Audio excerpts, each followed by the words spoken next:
ইগে ক তুই চাপলা বলে ভোট দিছ, তোর রাত্রে বেলা মিটিং আমার ইজ্জত নিয়ে বুঝি চিলিমিলি করতো। আপনাকে দর্শন করছে একজনে খালি ওই রহমান। এটা সব বিএমপি ছিল, ধানের শীষ করে ওই স্বামী যাবের মায়ের আকাত গুলা বলার বাইরে আঘাত বলে সব গিরে সব গিরে গভীর রাতে চারিদিকে যখন শুনশান নীরবতা, ঠিক তখনই নোয়াখালীর হাতিয়া উপজেলার নলেরচর এলাকার একটি আশ্রয়ন প্রকল্পে এক গৃহবধূর বাড়িতে হামলার অভিযোগ উঠেছে। ঘটনা হয়েছে, আমি শাপলাগলিত ভোট দিছি, বুঝছেন? আমি শাপলাগলিত ভোট দিছি। ভোট হয়েছে বৃহস্পতিবার হইতে মানে আমার হুমকি দিতেছে, কথাবার্তা কইতেছি। দুম করে আমার দুয়ার ভাই লাতে দিছে রাতের 11টার সময়।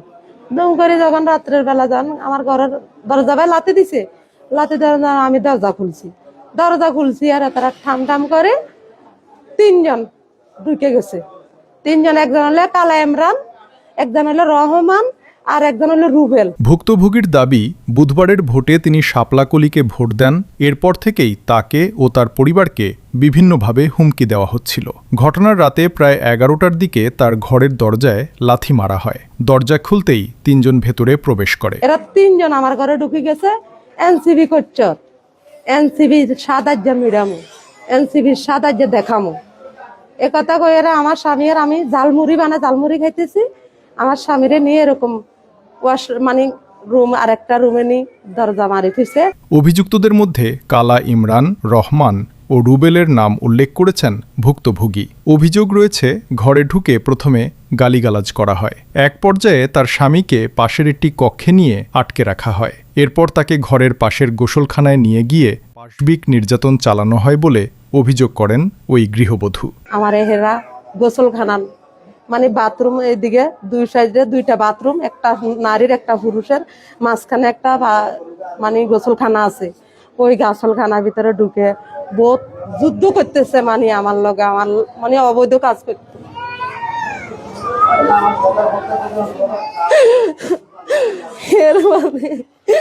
এরপরে আমি দিতে চাই না, জোর করে একবার গেছে, এরপরে চলে গেছে।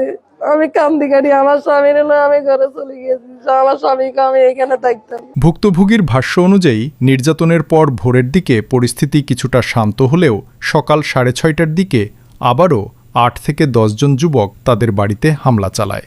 এ সময় ঘরের দরজা ভেঙে ফেলা হয় এবং আসবাবপত্র তছনছ করা হয়। এরপরে সকালবেলা 6:30টার সময় আবার এরা আইছে, 8-10 জন মিলে আইছে। আমার ফাঁক ঘরের দরজা ভাঙছে, মেন ঘরের দরজা ভাঙছে, ভাঙ্গি চুরি দেখছি সব ভাঙ্গা। এরপরে আমারে ঘরে ঢুকি আমারে বার করে এলাইছে। আমার কলা চাদরি আমারে শেষরাইয়া আমার স্বামীর একদিকে বার করছে, আমার একদিকে বার করছে। স্বামী স্ত্রীকে আলাদা করে শারীরিক ও মানসিক নির্যাতন করা হয় বলেও অভিযোগ রয়েছে। শুধু একটি পরিবার নয়, স্থানীয় আশ্রয়ন প্রকল্পের আরও কয়েকজন বাসিন্দাও হামলার শিকার হয়েছেন বলে জানা গেছে। শাপলাগলিত ভোট দিছ, শাপলাগলিত ভোট কেন দিলি? গোয়াত কে আছে? সাইতিবার আছে। এরপরে আমার লই গেছে, আমার স্বামীরে মারপিট করে রথ এক মাথার মধ্যে জলি তোলে আর এক মাথা দি মারি কোচরা। এরপরে আমার নিয়ে গেছে, আমার স্বামীরে লই গেছে, আমার লই গেছে নি। এরপরে দি ইগে ক তুই চাপলা বলে ভোট দিছ, তোর রাত্রে বেলা মিটি ন, তুই যেদিন রাত্রে সবাই যেদিন আমার ভালো করে খাওয়াই দে, তাহলে তোরা আমি জীবন কিছু করতাম না। তো আমি কি করব, পিঠা তো খাইছি। 7টা-8টা বাড়ি দিছে, একটা বাড়ি হাতের মধ্যে, 2টা বাড়ি এই সাইডে। তাদের অভিযোগ, হামলাকারীরা বিভিন্ন বাড়িতে ঢুকে ভাঙচুর ও ভয়ভীতি প্রদর্শন করে। ভুক্তভোগী পরিবারগুলোর দাবি, রাজনৈতিক বিরোধের জেরে এই হামলা ও নির্যাতনের ঘটনা ঘটেছে। 3টা বাড়ি এই সাইডে, এটা তো এরা শান্তি দে না, ইমরান এই 3টা-4টা শান্তি দে না, শান্তিতে কারো থাকতে দে না। আমার কেন, আমি কি অপরাধ করছি? শাপলাগলিত ভোট দিবছি, আমি নির্যাতন, আমার ইজ্জত নিয়ে বুঝি চিলিমিলি করতো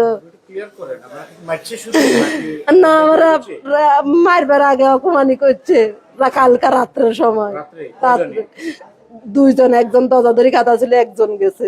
আপনাকে দর্শন করছে একজন, একজনে খালি ওই রহমান, হ্যাঁ, কালা ইমরানের দরজা ধরি খাওয়ারিছে। ছিল কয়জন? তারা গেছে 3 জন, একজন বাইরে ছিল, একজন দরজাধরি খাতা ছিল।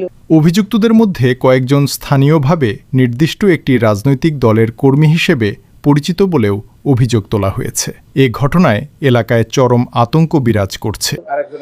আর একজনে আমার স্বামীর সামনের থেকে লইয়া গেছে, আমার স্বামীর সামনের থেকে আশ্রয় সকল। এটা বলেন, আপনি বলেন।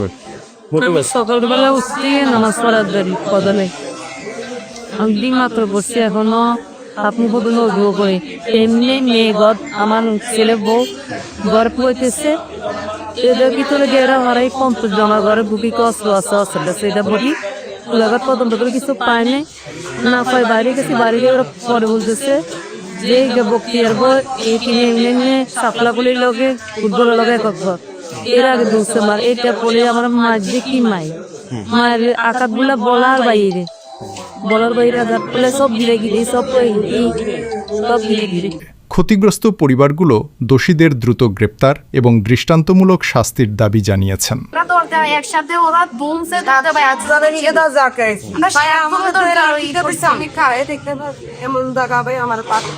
আমার স্বামী সেনাবাহিনীরা বাগরে ধরে দেখছে, সেনাবাহিনীতে না স্বামীদের নিয়ে ওরা ইচ্ছা তরফ চড়ছে, পরে এরা খুব তুলছে, সামনে বালাই যায় ওই জাপ দিছে হানি এর দূরে দিয়েন তো না, এই না আঙ্গুলো তো ঘরের ভিতরে তো ঘরে ঢুকে আঙ্গুলো দিন আছে বাকি সামনে বাকি সবচেয়ে আসিকের বসে টাকা পয়সা স্বর্ণ অলংকার যা আসলে সব। চাঞ্চল্যকর এই ঘটনাকে কেন্দ্র করে নলেরচর আশ্রয়ন প্রকল্প এলাকায় উত্তেজনা বিরাজ করছে।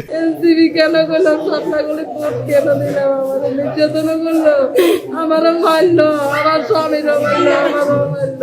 এরা আগে ছিল আমি সরকার বিএনপি, আমি বেলাল মেম্বার কি ছিল? বেলাল মেম্বারের নেতা, বেলাল মেম্বারের বেলালিয়া তো শেষ করে। এরা কি বেলালের লোক? রহমান এরা বেলালিয়ার লোক, এটা বিএমপি ছিল, ওই স্বামী সাহেবের লোক ছিল, আর এরা বিএমপি বেলালিয়ার লোক ছিল। নাম হচ্ছে বেলাল মাসি, হেলাল কেরানি, এরা রয়েছে মতিন, এরা রয়েছে রহমান, এরা রয়েছে কালা ইমরান, এরা রয়েছে বাকার, এরা রয়েছে শাহাবুদ্দিন, এরা আরো 2 জন হয়েছে, একজন হয়েছে বড় মিলন। এটা সব বিএমপি ছিল, ধানের শীষ করে ওই স্বামী সাহেবের লোক। আগের যারা আমিলি করছিল চলে গেছে না সেটার কত থেকে ধরে, তো এতারা যেমন ধানের শীষে যারা আসছিল, ধানের শীষের লোক ওই আমি। আইনশৃঙ্খলা বাহিনীর হস্তক্ষেপ ও নিরপেক্ষ তদন্তের দাবি জানিয়েছেন স্থানীয়রা।